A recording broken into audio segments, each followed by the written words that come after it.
Picture this, a secret deal in the dead of night, where hardened Australian bikers and ruthless Albanian mobsters join forces to dominate a multi-billion-dollar drug empire. This isn't a Hollywood thriller. It's happening right now, on the streets of Australia. Welcome to Complete Crime, where we expose the dark alliances reshaping the criminal underworld. Today we're diving into a chilling partnership that's sending shockwaves through Australia's cities, the Albanian Mafia and Australian biker gangs. How did these two worlds collide? What makes their alliance so unstoppable? And why are authorities scrambling to keep up? In the next 30 minutes, we'll unravel the drugs, violence, and power plays behind this deadly network, stretching from the Balkans to Sydney's underworld. Buckle up. This story will blow your mind. Part 1. The Rise of the Albanian Mafia.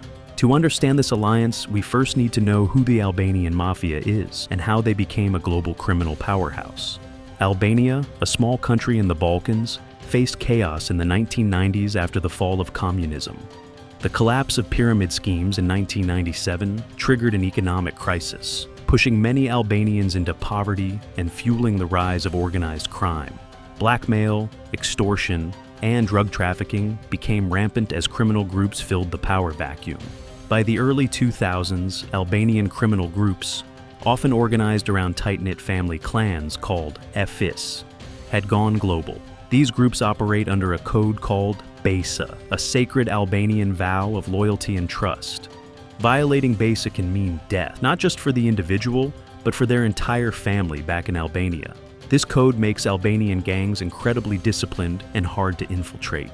Albanian organized crime groups, sometimes called the Mafia Shqiptare, specialize in drug trafficking, human smuggling, arms dealing, and money laundering. They're known for their ruthless efficiency and willingness to use extreme violence to protect their interests. Unlike some criminal organizations, they don't rely on a single leader. Instead, they operate as a network of clans, each fiercely loyal to their own, but capable of collaborating with other groups, like the Italian 'Ndrangheta or Colombian cartels, when it suits their goals. The Albanian Mafia's strength lies in their adaptability. They're not just street thugs, they're strategic. They've infiltrated legitimate businesses, exploited visa systems, and built alliances with some of the world's most dangerous criminal organizations. Their global reach is staggering for a country of just 3 million people. By the 2010s, Albanian gangs had established a foothold in Australia, a country with a lucrative drug market and a history of organized crime. But to dominate Australia's underworld, they needed local partners. Enter the Outlaw Motorcycle gangs. Part 2. Australia's Outlaw Motorcycle gangs. Australia's biker gangs, or bickies as they're called locally, are a force to be reckoned with.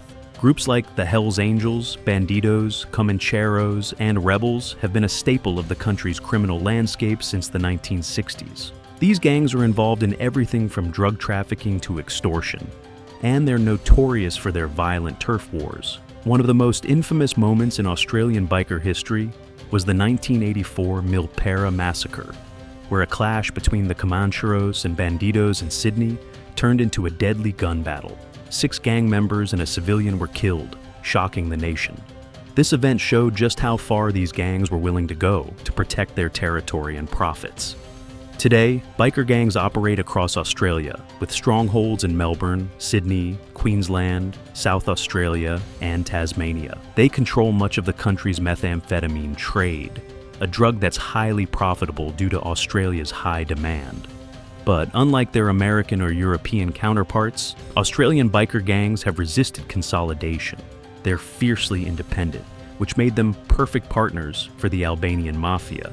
So, why did these two groups team up? It's simple: mutual benefit. The Albanian Mafia needed local muscle and distribution networks to move their drugs in Australia. Biker gangs, with their established infrastructure and willingness to use violence, were the perfect fit. Meanwhile, the bikies got access to the Albanians' global drug supply chains, giving them a competitive edge in the underworld. Part 3. The Alliance in Action. The Albanian Mafia's alliance with Australian biker gangs is a marriage of convenience built on drugs, money, and violence. According to a 2005 internal police assessment, Albanian organized crime groups have forged direct links with Australian biker gangs, to create a national distribution and enforcement network.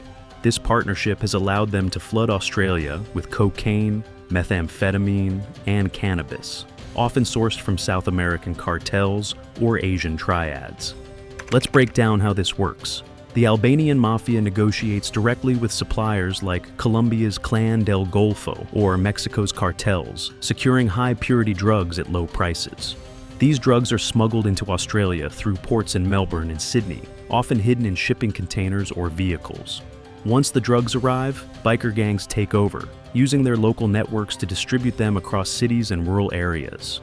One example of this alliance in action is the case of Daut Kadriovski, a godfather of an Albanian crime family who gained the attention of Australian authorities in the 2000s. Kadriovski built a drug pipeline through Albanian and Croatian communities in Sydney and Brisbane, using biker gangs as enforcers and distributors. His operation was so sophisticated that it took years for police to unravel it.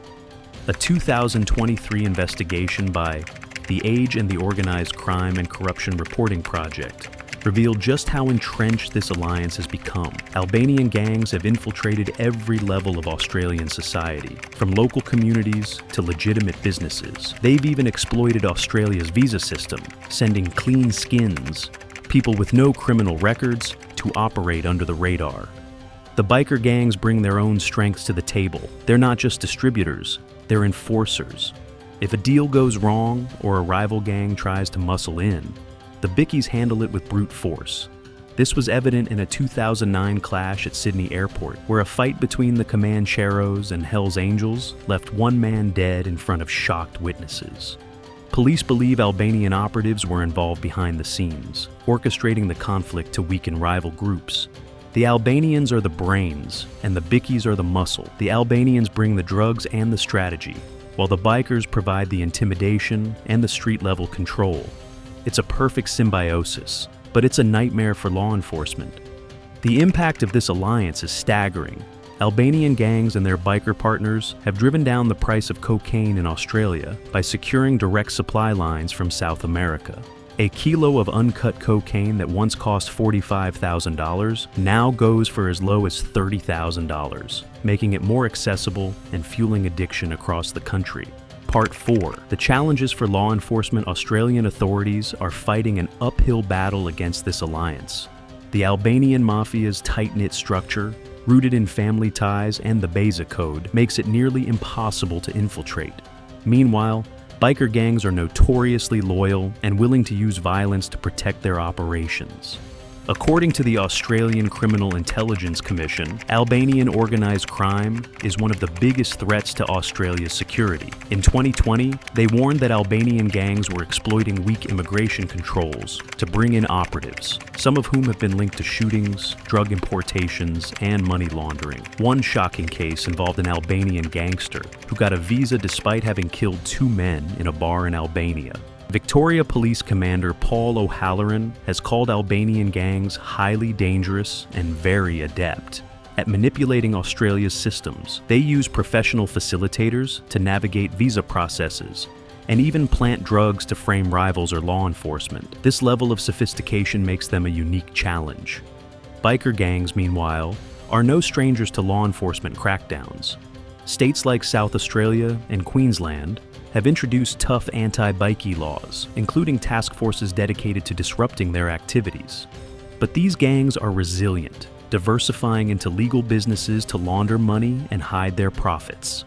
In 2023, Austrac, Australia's financial intelligence agency, helped convict members of an Albanian drug syndicate that smuggled 30 kilograms of methamphetamine into the country inside a car shipped from the US. This bust was a win, but it's just the tip of the iceberg. For every operation dismantled, another seems to take its place. Part 5. The broader impact and conclusion. The alliance between the Albanian Mafia and Australian biker gangs isn't just a law enforcement problem, it's a societal one. The flood of cheap, high-purity drugs has fueled addiction and violence in communities across Australia. From the streets of Sydney to rural towns in Tasmania, the impact is undeniable. This partnership thrives because it's built on mutual strengths: the Albanians' global connections and strategic thinking, and the bikers' local dominance and willingness to get their hands dirty. But it's not invincible. Australian authorities are stepping up their efforts, from international cooperation with Albanian police to tougher laws targeting organized crime. The question is, will it be enough to break this alliance? As we've seen, the Albanian Mafia and Australian biker gangs represent a new era of organized crime, one that's global, sophisticated, and relentless. But by understanding how they operate, we can better support the fight against them. What do you think? Should Australia crack down harder on these gangs, or is there another way to tackle this growing threat? Drop your thoughts in the comments below, and don't forget to like, subscribe, and hit that notification bell for more deep dives into the world's biggest mysteries.